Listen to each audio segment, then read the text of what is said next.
A volte le favole sono parte della realtà e la realtà diventa leggenda. Attraverso le voci dei canti che echeggiano fra le Dolomiti, le forme sempre diverse delle cime del Trentino raccontano infinite storie. La Montanara, intonata dal coro Valsella, è forse la più celebre, diventata l'inno stesso della montagna, anche oltre i confini nazionali.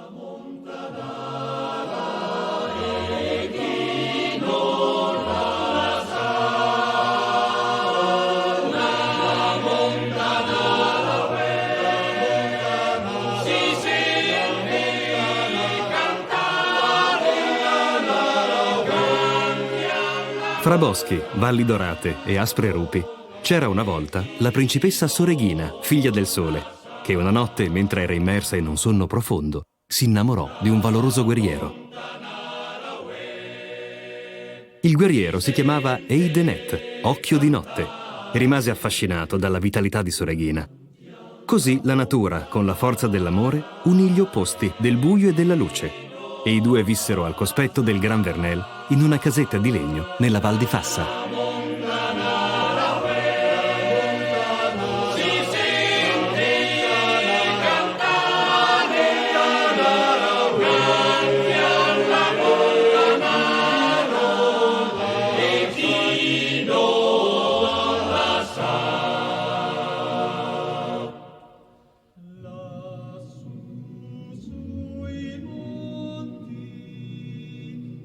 Come per la leggenda di Soreghina, in Trentino il mito ha un profondo legame con la realtà e anche gli uomini sono entrati a far parte della leggenda, con le loro imprese quasi eroiche che lasciano increduli.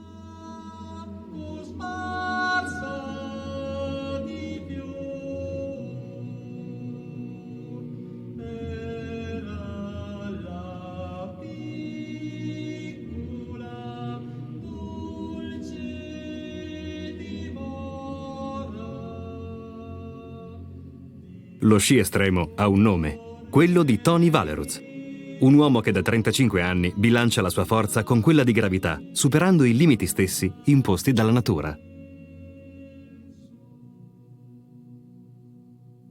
I primati indiscussi di Valeruz nella discesa estrema sembrano essere il risultato di un incantesimo, frutto di passione, studio, tenacia e un innato talento. Sono profondamente convinto di essere nato con una incredibile predisposizione al vuoto. Di conseguenza, quando fin da bambino mi sono trovato di fronte ai precipizi, non ho provato paura, ma mi sono subito posto il problema di come affrontare queste situazioni. La Marmolada per me è una montagna che ha dell'incredibile. La considero una montagna perfetta. Non bisogna dimenticare che a 6 anni sono salito da solo in cima alla Marmolada. A 10 anni sono salito in cima alla Punta Rocca, sono venuto giù con lì sì da una parete di 200 metri di roccia ricoperta da uno strato di neve quasi irreale. E lì mi sono reso conto che era possibile fare certe cose. Di conseguenza la Marmolada per me è praticamente tutto. Mi sento quasi partorito da un crepaccio della Marmolada. All'attivo quasi 1000 discese dalla regina delle Dolomiti, ma non solo. Il Gran Vernel per me è una montagna sensazionale, è un satellite della Marmolada. Oggi come oggi sono più di 30 le discese che ho fatto da questa vertiginosa parete dolomitica. Diciamo che oltre alla Marmolada il Gran Vernel è quella che mi ha proiettato poi al di fuori di quello che riguarda le Dolomiti a livello di sci estremo.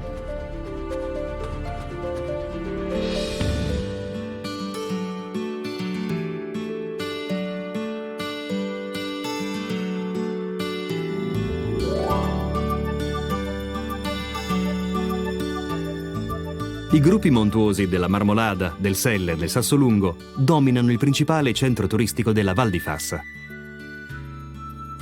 Canazei è un piccolo quanto celebre paese sopra i 1400 metri, dove continuano a vivere la lingua e le tradizioni della cultura ladina.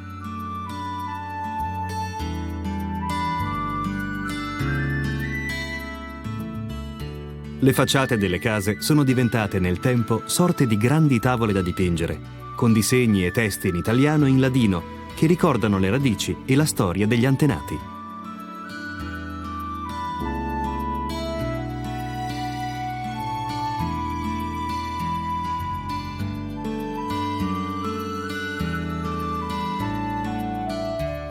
Il borgo mantiene vive le proprie tradizioni, vere protagoniste delle strade dove si affacciano i vecchi fienili, chiamati tobier, che rimandano ai tempi in cui si credeva nella magia delle streghe.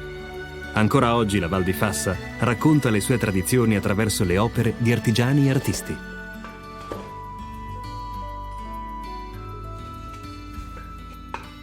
L'abilità secolare nell'intaglio del legno si esprime attraverso le maschere del Carnevale ladino, una delle feste più sentite dagli abitanti della Val di Fassa.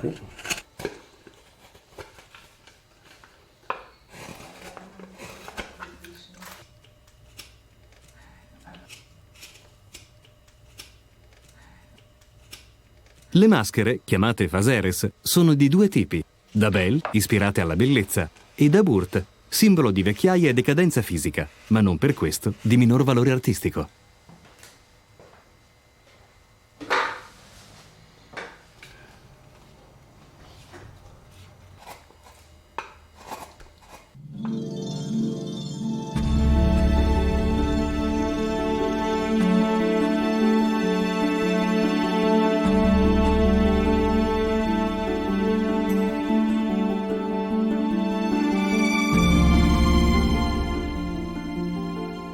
Arte e natura, fantasia e realtà, durezza e leggerezza. Le Dolomiti hanno il dono di far convivere gli opposti, alimentando leggende che raccontano le 1000 sfumature delle rocce. La luce del tramonto tinge di rosa il catinaccio, chiamato in tedesco Rosengarten, perché si dice che le rocce fossero il giardino di rose di Re Laurino. La leggenda narra che a causa di una maledizione nessuno avrebbe più potuto ammirarlo né di giorno né di notte, ma rimase escluso il crepuscolo, che da allora torna ogni sera a ricordare il colore delle rose trasformate in pietra.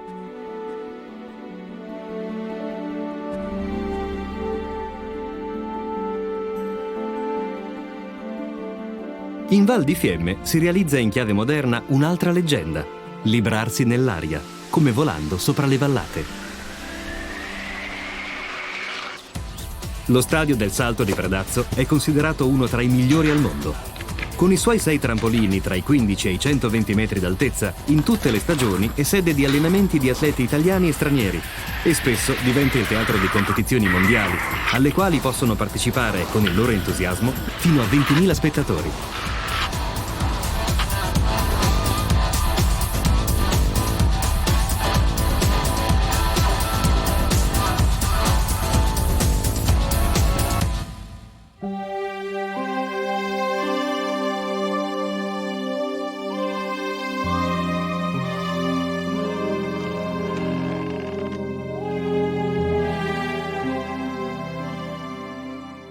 Nel cuore della Val di Fiemme, il capoluogo cavalese ospita il Palazzo della Magnifica Comunità, sede di una di quelle tipiche forme di autogoverno già alto medievali che si trovano nella storia di tutto l'arco alpino.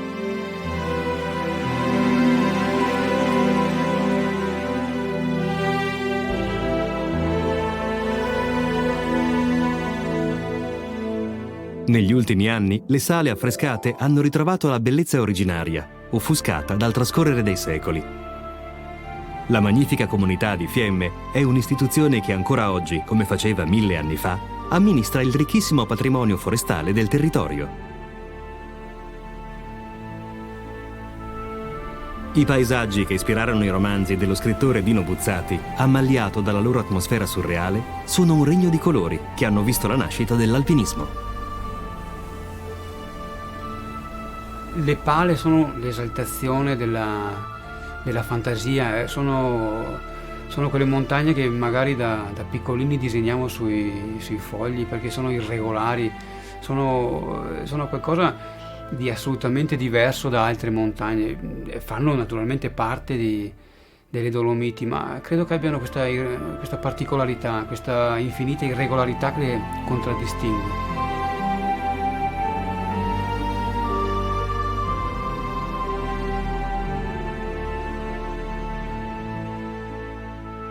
Per me le pale sono state importanti perché sono state la mia vita, indubbiamente. Quindi ho cominciato a arrampicare sulle pale e in qualche modo ho vissuto sulle pale, o vicino alle pale, o ai piedi delle pale di San Martino.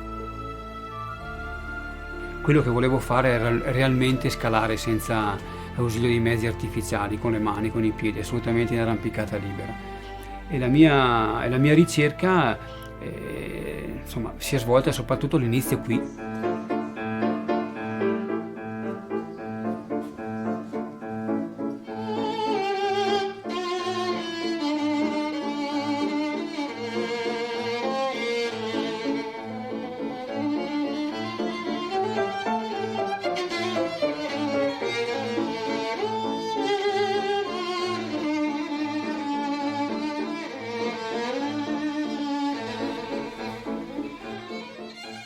Non è difficile innamorarsi tra i boschi, all'ombra delle migliaia di abeti rossi che si estendono per quasi 3.000 ettari.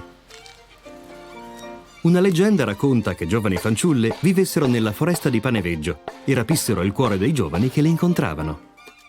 Intorno si realizza il concerto della natura, protetta e incontaminata, con i bramiti dei cervi durante il corteggiamento, il suono insistente del picchio e lo scorrere dell'acqua dei torrenti.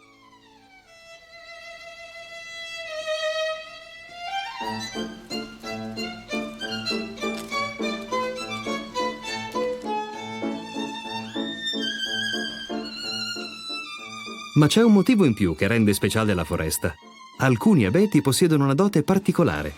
Sembrerebbe che la natura, nella sua creazione perfetta, non abbia saputo rinunciare alla perfezione della melodia, concedendo agli abeti di risonanza la capacità di essere trasformati dall'uomo in strumenti musicali di altissima qualità. Questo abete è stato martellato, ora può essere tagliato e sicuramente sarà un buon legno di risonanza. Non c'è un violino che sia identico a un altro, come non c'è un essere umano che sia identico a un altro. Einstein, che è stato lo scienziato che tutti sanno, suonava il violino e ha detto che non si può spiegare in termini scientifici come si produce il suono di un violino. Le ragioni per cui Stradivari e Guarneri ottenevano dei suoni particolarissimi. Oggi ci sarebbero tutti i mezzi per copiare perfettamente, però non sono mai riusciti a riprodurre la bellezza, la nobiltà e la trasparenza del suono di uno dei grandi liutai. Perché? Non si sa, è qualcosa di imponderabile che sfugge alla ragione umana. Molti musicisti e liutai del passato si sono recati qui di persona per selezionare la materia che avrebbero trasformato in strumenti celebri in tutto il mondo per la loro perfezione. Primi fra tutti quelli di Stradivari.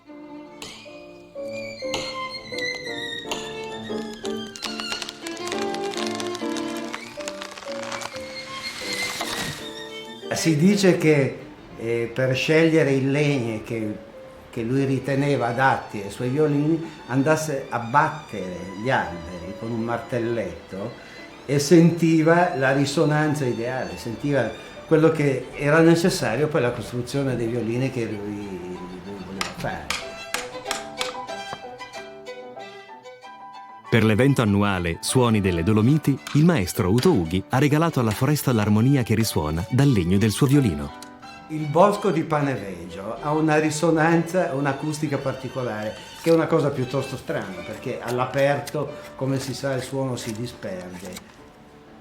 Io ho un ricordo bellissimo dell'acustica e della sonorità che siamo riusciti a produrre in questo bosco. C'è forse il mito, la magia di Stradivari, qualcosa che è rimasto nell'aria. Del resto io sono sempre convinto che i posti conservano l'energia delle persone che li hanno vissuti e abitati.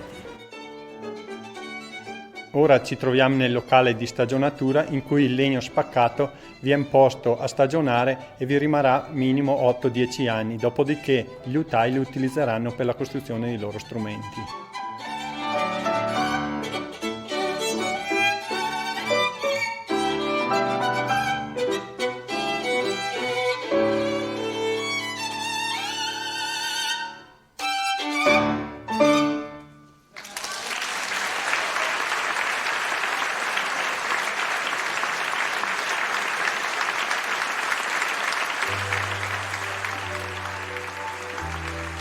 Lo sguardo abbraccia la bassa Valsugana dall'alto del Castelivano, una possente struttura dove si narra che la castellana abbia gettato nel pozzo il giovane che le era stato imposto come sposo. Il complesso medievale è stato abitato da molte casate provenienti dal Veneto, per poi passare sotto l'influenza imperiale tedesca. Nella valle di Sella la natura e l'arte si compenetrano fino a incontrarsi in un percorso espositivo. La cattedrale vegetale, ideata da Giuliano Mauri, riproduce una vera chiesa gotica a 3 navate fatta interamente di alberi, che crescendo ricorderanno nella forma il loro dialogo con l'uomo. Un verde intenso si riflette nelle acque del lago di Levico, dalla caratteristica forma stretta e allungata, che ricorda un fiordo norvegese. Le acque termali di Levico sono celebri per il loro potere benefico.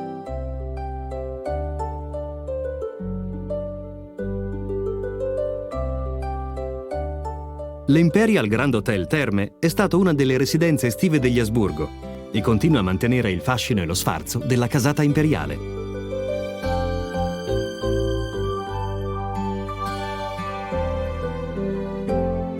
Il centro termale, immerso nel parco, è intitolato alla principessa Sissi, considerata la donna più bella della sua epoca.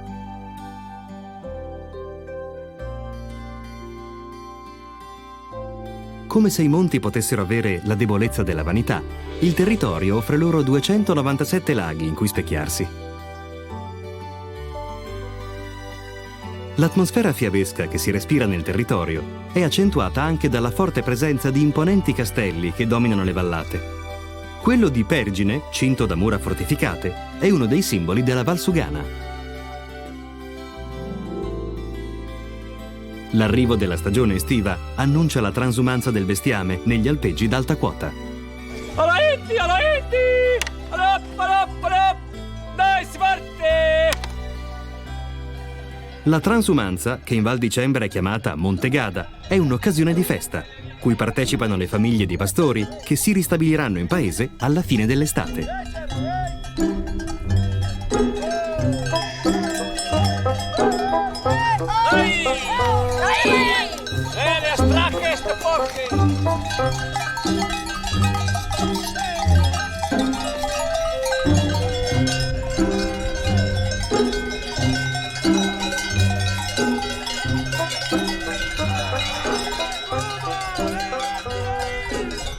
Accompagnati dal suono dei campanacci che si propaga lungo le distese erbose, oggi, come in passato, i pastori portano con sé gli strumenti per la produzione artigianale dei formaggi di malga.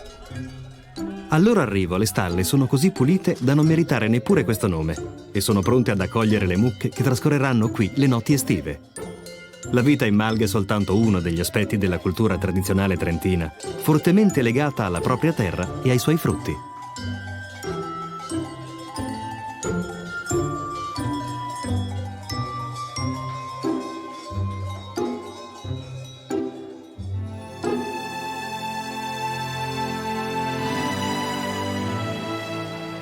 Il vino racconta le valli, dove l'antico popolo dei Reti iniziò la produzione vitivinicola, avviando una tradizione che continua con passione.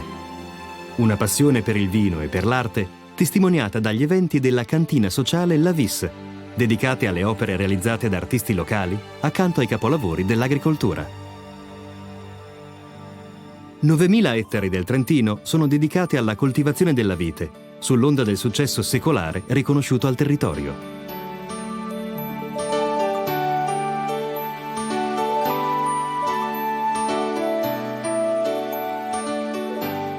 La Piana Rotagliana fu definita dall'eroe nazionale Cesare Battisti il più bel giardino vitato d'Europa. Sono luoghi ai quali è legato dalla nascita l'ex campione italiano di ciclismo, Francesco Moser. Io ho avuto un periodo, prima di cominciare a correre, che lavoravo solo io la campagna e avevamo il cavallo, i buoi per arare, perché una volta veniva fatto molti lavori a mano e era anche un lavoro molto pesante. Credo che i muscoli me li sono fatti a lavorare la terra, non in palestra. Oggi le medaglie vanno ai vini tipici del Trentino. I vini della tradizione proprio che si perdono nella storia sicuramente sono la Schiava, che era la più prodotta, il Marzemino e il Teroldego, che sono, si può dire, vini autoctoni che si producono solo qui. Questi sono rossi. E il bianco una volta era più il Nosiola, anche se ce n'è ancora, ma è un'uva un po' difficile da produrre, normalmente se ne pianta poca in giro.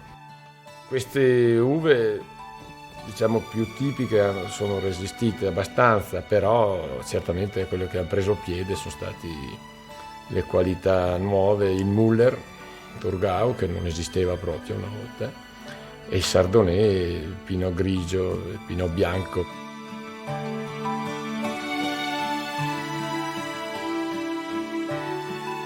Preziosa perla in più prezioso scrigno. Così fu definito il lago di Molveno dallo scrittore Antonio Fogazzaro, innamorato del limpido specchio d'acqua sul quale si riflettono le cime del Brenta.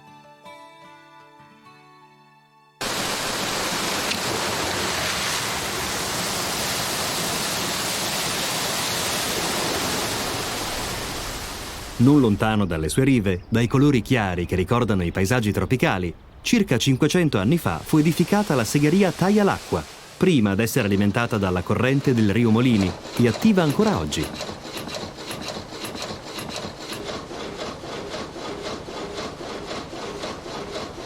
La zona continua a essere chiamata Val delle Seghe, malgrado la maggior parte delle segherie abbia chiuso i battenti.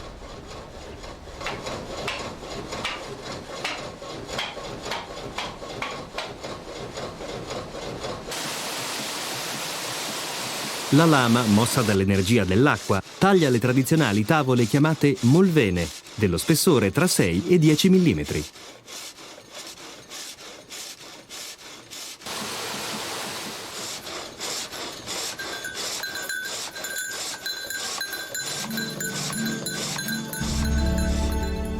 Nel cuore del parco naturale Adamello-Brenta, i massicci montuosi si riflettono sull'acqua del lago di Tovel.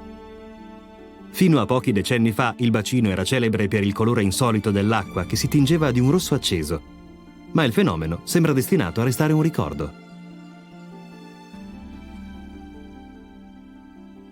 Nel 1964 succede un fenomeno improvviso, si abbassa di mezzo metro, di 1 metro il livello del lago, poi la cosa viene ripristinata, ma da quel momento il lago non diventa più rosso.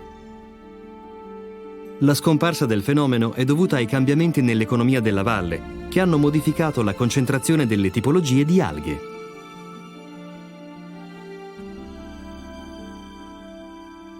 Le alghe sono due, una ha una colorazione verde e una ha una colorazione rossa.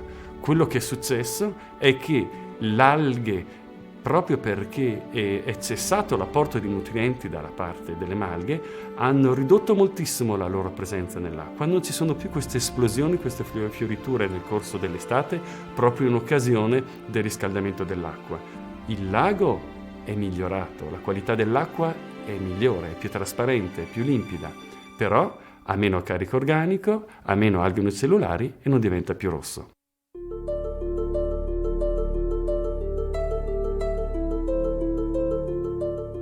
Nella Val di Non, i paesaggi sembrano tratti da un libro di fiabe illustrate. E le mele, come in certe favole, sono le vere regine del territorio, dove si susseguono le dimore dei principi con le loro storie da raccontare. Circondata dai frutteti, la torre che emerge imponente dal Castel Valer è la più alta del Trentino, con i suoi 40 metri. A pochi chilometri di distanza, il castello di Nanno, con la pianta quadrangolare e l'aspetto rinascimentale, rimanda all'epoca in cui la potente famiglia dei Mandruzzo trascorreva i pomeriggi estivi all'ombra di alberi e torri.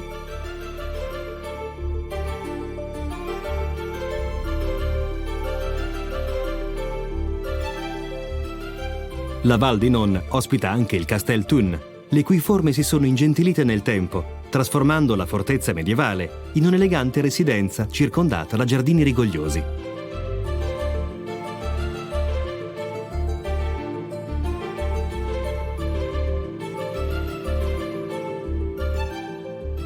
Quasi in Val di Sole, da 900 anni, domina il paesaggio un altro castello, appartenuto alla famiglia dei Cles. Costruito per controllare un guado sul Noce, oggi contrasta con la modernità della diga, che dal 1951 delimita il bacino artificiale di Santa Giustina.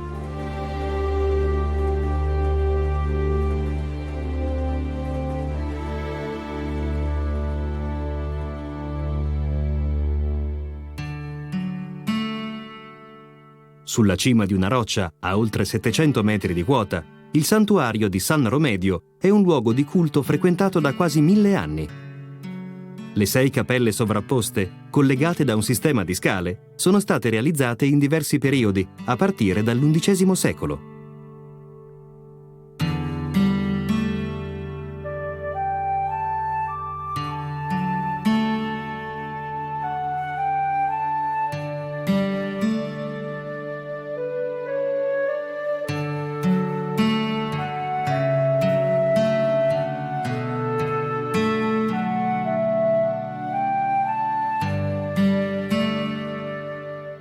Le spoglie del santo sono custodite nella cappella di epoca romanica. Contemplando i paesaggi isolati della montagna, il nobile Romedio si era ritirato qui in preghiera, vivendo da eremita. Si dice che la sua unica compagnia fosse un orso, ammansitosi dopo aver azzannato il suo cavallo.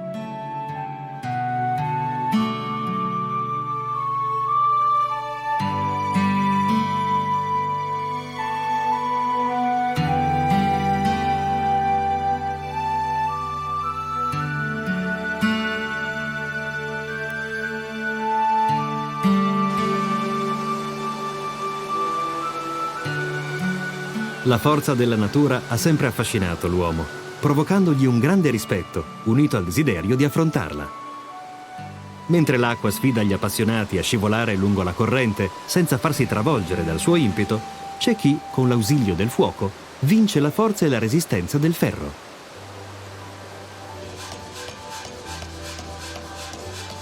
Il torrente Noce scende da oltre 3000 metri per 80 chilometri, con alcuni tratti estremi amati dagli esperti di rafting e canoa. La Val di Sole ha regalato agli uomini anche i suoi giacimenti, avviando con le miniere la tradizionale lavorazione del ferro battuto, che alcuni artisti continuano a praticare sulle orme dei propri antenati.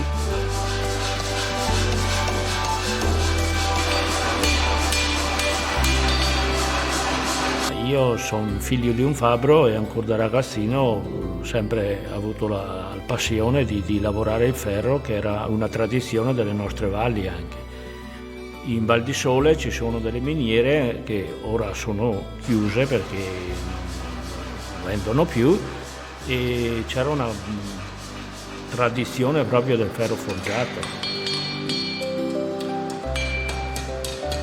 Da mestiere artigianale ad attività artistica, le opere di Luciano Zanoni sono un omaggio appassionato alla bellezza della sua terra d'origine. Se esco dalla porta, vado in montagna, trovo un larice, trovo una pianta che mi piace, me la metto in testa perché non uso le macchine fotografiche e non disegno. Ce l'ho proprio in mente come voglio farla, eventualmente ritorno sul posto per i dettagli più particolari.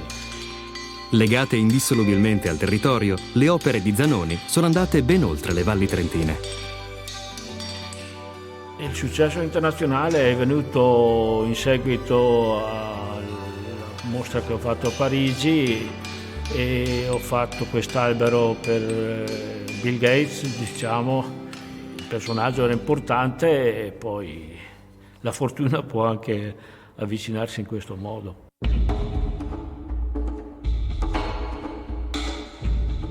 Il Trentino è uno dei più grandi paradisi sciistici delle Alpi, con decine di località attrezzate per rispondere alle esigenze di tutti gli sportivi.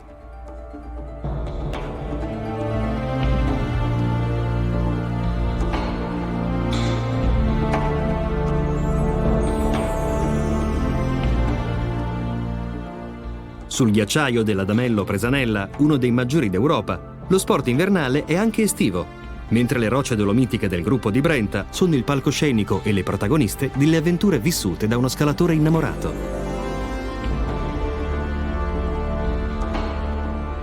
Sono profondamente orgoglioso di essere trentino e soprattutto sono orgoglioso di essere una guida alpina.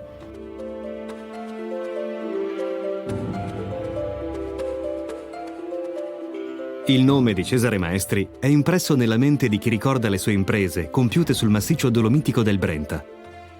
Imprese entrate nella storia stessa dell'alpinismo, degne di una leggenda che narra la vittoria dell'uomo su una montagna apparentemente invincibile.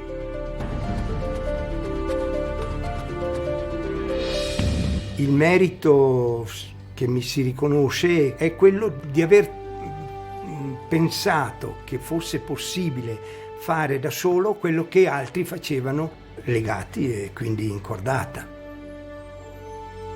Credo che il gruppo di Brenta sia il più bel gruppo delle Dolomiti e quindi il più bel gruppo dolomitico del mondo. È stupendo, è meraviglioso, non si può raccontare che cos'è il gruppo di Brenta. È lungo 42 km da nord a sud, 42 km di lunghezza e 13 km di larghezza. Si narra che le cime del Brenta siano le spoglie delle streghe trasformate in roccia.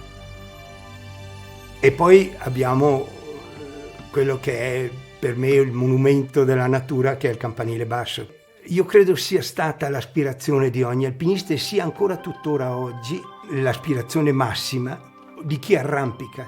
Il campanile basso è favoloso. Pensate che fino al 1889, anno in cui è stato salito, veniva chiamato campanile delle strie, quindi delle streghe. Nei dintorni di Madonna di Campiglio, dove ogni anno con il carnevale asburgico si rievocano i balli fastosi della casata imperiale, piccoli laghi alpini si dispongono lungo i sentieri. Nell'acqua si specchiano gli speroni rocciosi del Brenta, che Cesare Battisti definiva una selva di torri, di guglie e di arditi pinnacoli.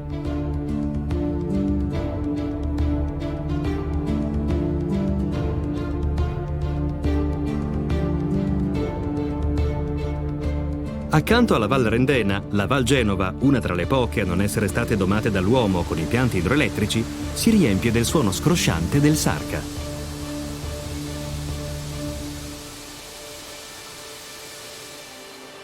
Con le loro acque fresche e limpide, gli 80 laghi del Parco Naturale Adamello Brenta e i numerosi corsi d'acqua offrono piccoli angoli di paradiso dove trascorrere un piacevole pomeriggio di pesca.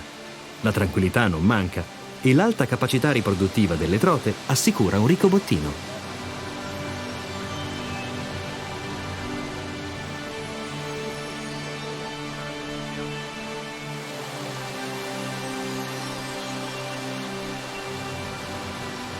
Sulla facciata della chiesa di San Vigilio, nei dintorni di Pinzolo, gli scheletri beffardi simboleggiano il trionfo della morte. La facciata, affrescata nel Cinquecento dal bergamasco Simone Baschenis, rappresenta una danza macabra, in cui i personaggi illustri e mendicanti sono impossibilitati nella stessa misura a sfuggire alla fine di tutti.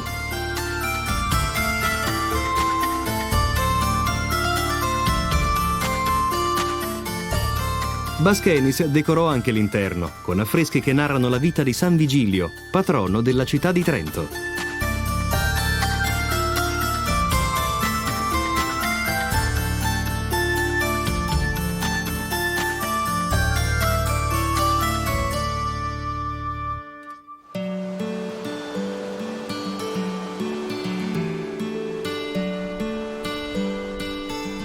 Tra le cascate della Val Genova, lo scettro per le più spettacolari va a quelle del Nardis.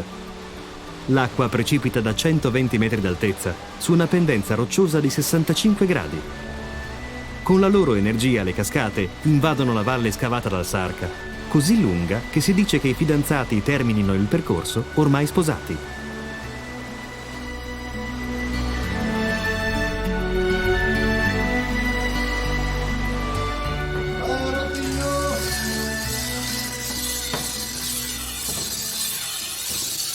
Arrotino! Ermoletta! Dalla Val Rendena i Molete affrontavano il Tonale per raggiungere i paesini arroccati sulle montagne, spingendo in salita il pesante strumento.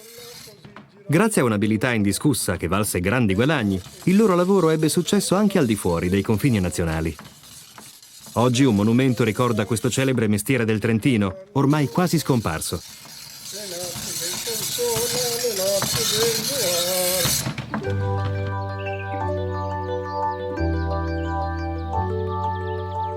L'atmosfera che circonda il Castel Toblino, proteso sull'acqua, ha alimentato il nascere di leggende che parlano d'amore. L'amore proibito, consumato nel fortilizio dall'ultimo principe dei Madruzzo, quello che nelle notti di luna piena aleggia sul lago attraverso gli spiriti inquieti dei due amanti annegati nelle sue acque. Sulla riva orientale del lago di Ledro, le trasparenze dell'acqua lasciano scorgere l'eredità di una storia che si perde nel mistero. Una distesa di oltre 10.000 pali testimonia la presenza di uno dei più grandi insediamenti umani della preistoria, unico nel suo genere in tutta Europa.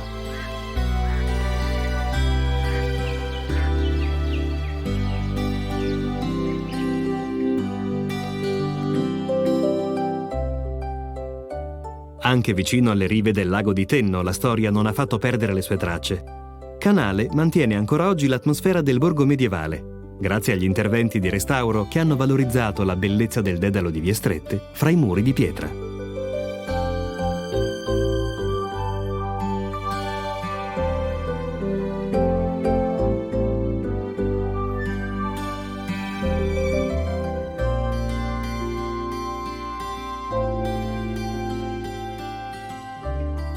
Le case sono tornate ad accogliere nuovi abitanti, affascinati dall'idea di risvegliarsi ogni giorno in un'atmosfera come sospesa nel tempo, immersi in un luogo dal volto antico.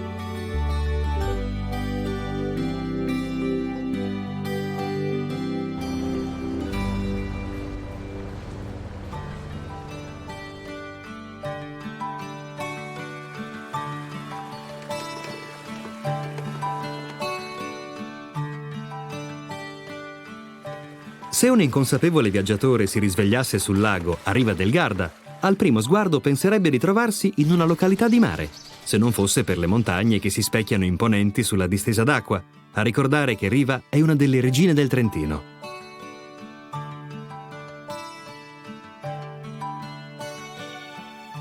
Il clima mite invita a una gita lungo le rive del lago o a una passeggiata per le vie pittoresche del centro storico.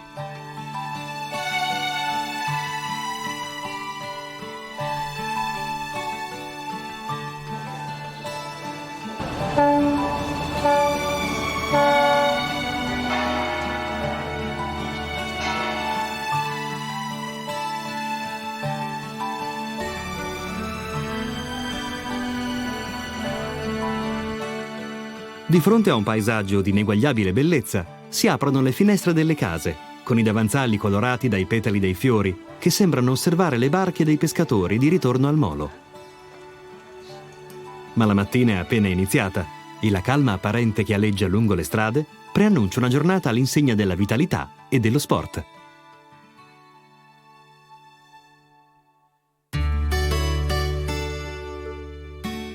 Le rocce a strapiombo sul lago si trasformano in palestre attrezzate per il free climbing, con numerose vie tracciate e collaudate. A settembre ad Arco si tiene il Rock Master, considerato da molti il vero campionato mondiale di arrampicata libera. Quasi sospesa nel cielo, abbarbicata alla terra, ma anche pronta a scivolare sull'acqua, la giornata sportiva del Garda è scandita dagli appuntamenti con le correnti d'aria. I due venti che caratterizzano il lago di Garda, ce ne sono diversi, però i due venti principali sono il Peler, che soffia da nord la mattina, un vento che soffia circa dalle 5:30 di mattina fino alle 11, poi c'è un'ora di pausa in cui il vento non soffia come adesso, e il pomeriggio verso le 12-12:30 inizia l'ora del Garda, che è un vento termico, intensità fra i 5 e i 6 Beaufort, quindi porta una certa onda, è un vento molto intenso e costante. Tutti i giorni, se c'è bel tempo, abbiamo l'ora del Garda.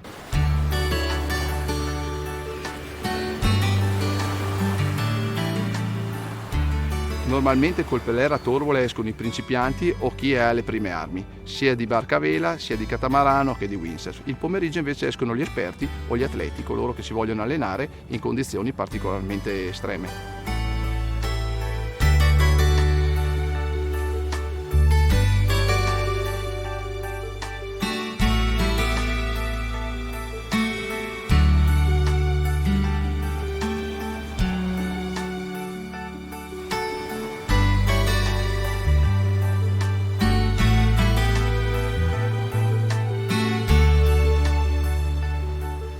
Le acque di Riva del Garda sono un vero e proprio tempio degli sport acquatici, celebrato a ogni livello tecnico da atleti che da tutto il mondo si mettono alla prova, in un luogo dalle caratteristiche uniche. In tutto il mondo è difficile trovare un posto come Torvole dove tutti i giorni siamo sicuri di avere vento.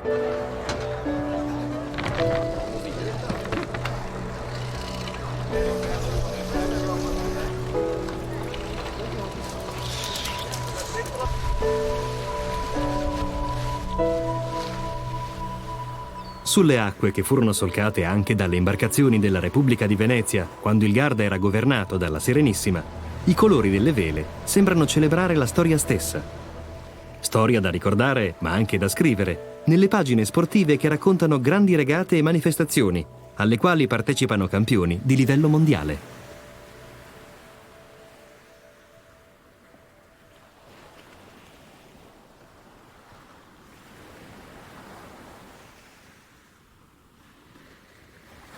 A nord del lago, nel cuore delle valli giudicarie, il Castel Stenico è stato uno dei più antichi e importanti centri politici dei principi vescovi di Trento. Oggi è il palcoscenico di concerti, mostre d'arte ed eventi culturali.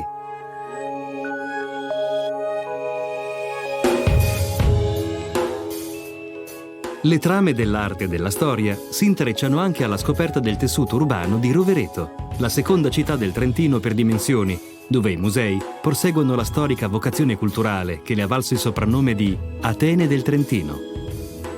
Qui Mozart si esibì nei suoi 2 primi concerti italiani e le opere di De Pero sono custodite nel museo interamente dedicato all'artista futurista.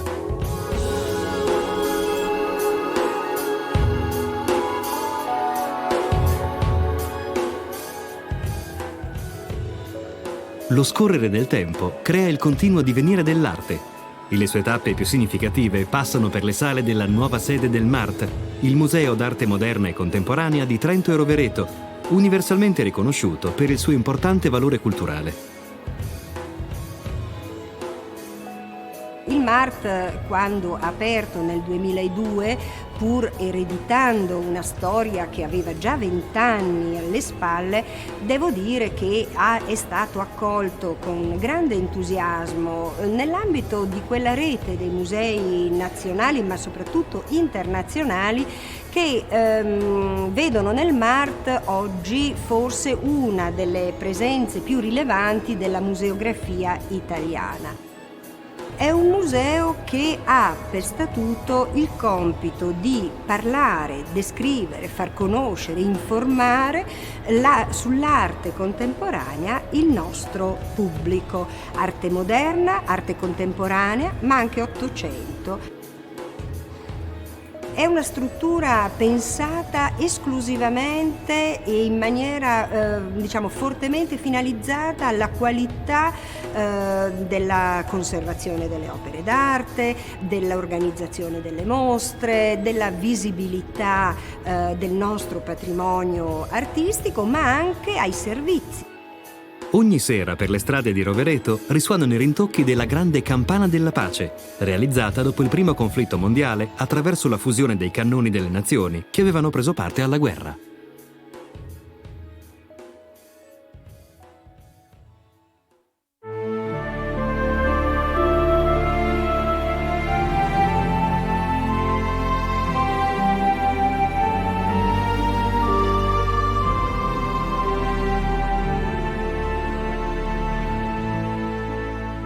Da Rovereto si snoda un percorso suggestivo punteggiato di fortezze. Il castello di Avio racchiude oltre 800 anni di storia, raccontati battaglia per battaglia sulle pareti affrescate.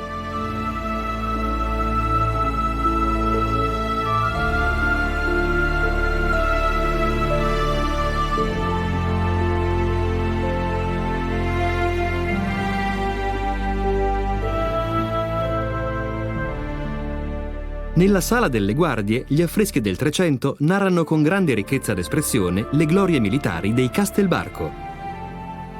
La precisione descrittiva dei combattenti ha un valore storico-culturale, oltre che estetico, poiché ha fornito una documentazione dettagliata su armi, vesti e acconciature di fanti e arcieri tipiche dell'epoca medievale.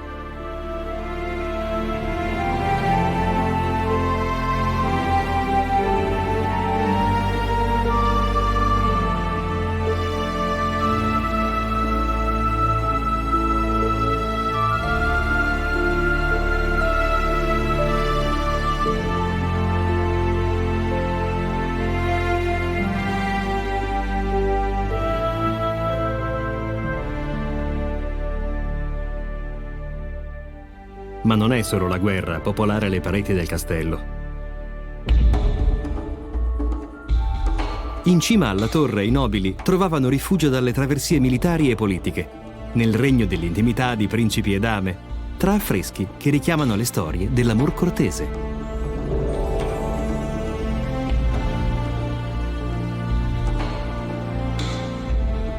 Sulle pareti, tra mostri e creature immaginarie, le frecce del dio amore colpiscono in pieno petto un cavaliere inginocchiato e disperato.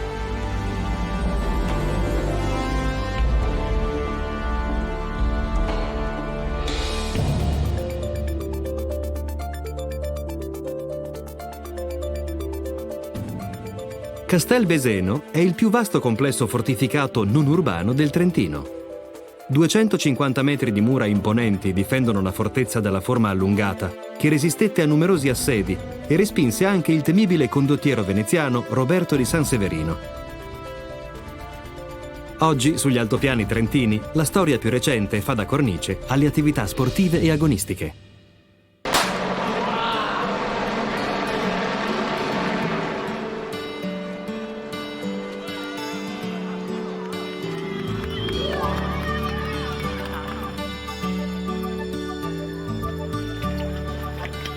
L'itinerario dei 100 km dai forti si sviluppa tra i 1000 e i 1800 metri di quota, lungo strade militari.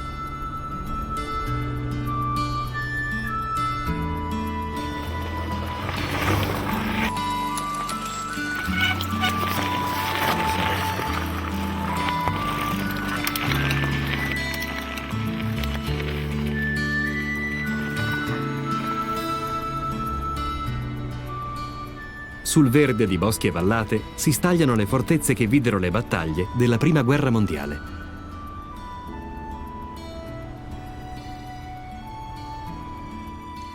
Tra gli altopiani di Folgaria, Lavarone e Luserna, le ruote delle mountain bike seguono le orme lasciate dalla storia, lungo i sentieri protagonisti delle linee di difesa austro-ungariche.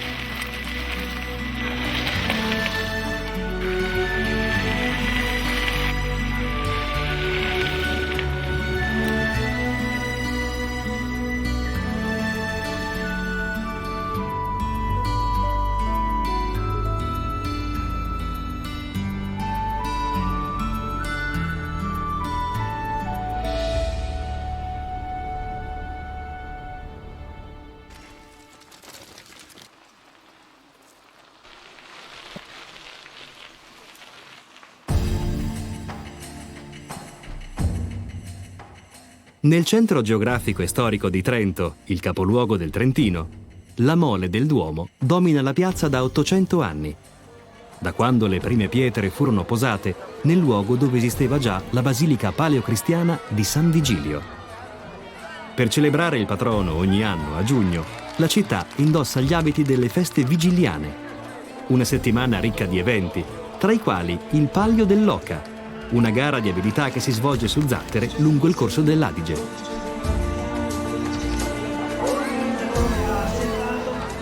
Ma il vero simbolo di Trento è il Castello del Buon Consiglio, innalzato su un rilievo a ridosso della cinta muraria duecentesca. Un imponente gioiello artistico, frutto dei gusti signorili che si sono succeduti nei secoli.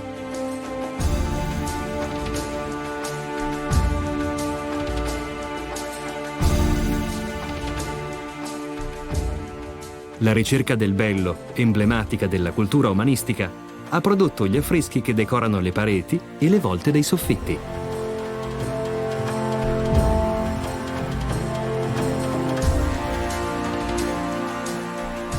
Per secoli le stanze del castello hanno ospitato un'intensa attività politica, governata dai principi vescovi fin da prima del famoso concilio del Cinquecento.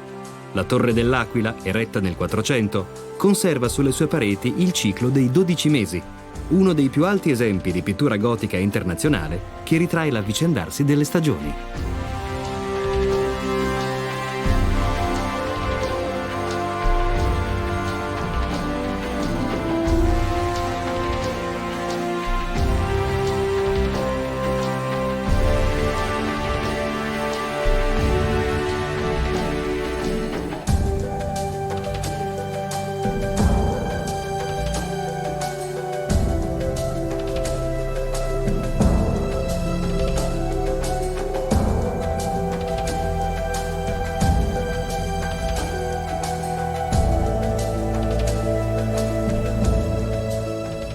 Dalla loggia gotico-veneziana, affrescata dal romanino, lo sguardo abbraccia tutto il centro storico.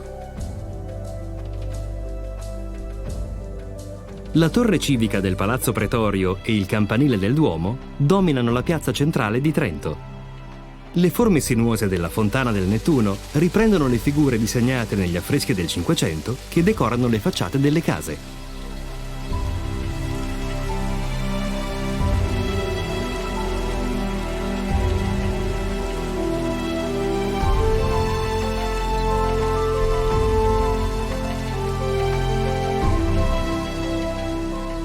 Via Belenzani si allunga dal Duomo fino alla casa Colico Alberti, uno dei numerosi palazzi nobiliari voluti dal principe vescovo Bernardo Clesio per ornare la città, con le loro facciate rinascimentali. Arte e storia, natura e tradizioni. Trento è l'elegante volto urbano di un territorio che sa affascinare attraverso tanti linguaggi e che vive in simbiosi con la montagna. E dalla città lo sguardo corre lontano, verso profili verdi e ondulati, che sprigionano il loro fascino fiabesco in ogni angolo del Trentino.